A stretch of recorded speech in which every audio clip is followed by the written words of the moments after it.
Hi, it's me again with Corel Draw Tips and Tricks. Somebody sent me this file and they're not happy with it. This is supposed to be a capital I, but evidently it might be something in Irish because, let me back up here, I've already changed this. I found on DA Fonts a Irish font, Irish Unicap Beta Bold something kind of font, and this is a capital I. So evidently, and I don't care what you do to it, if we select it and go to text and change case to uppercase, it doesn't do it because the font is there. It's just lowercase fonts. So what we need to do is Control K, break that apart. Take that one I and convert it to a curve.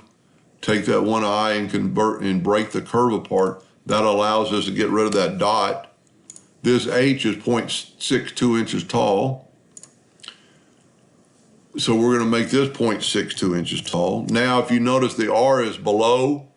So I'm going to shift select the other I, the S, and the H, and I'm going to put B.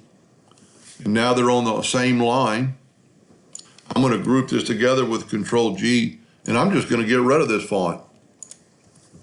Now, this thing is not in the center of the page, so we're going to Control G and then hit P, and then we'll hit P with our new font. And then you could size it to whatever size you want. If you hold down the Shift key, it'll actually stay in the center. That's a little bit too big, but you could always nudge it just a little bit up to get that R.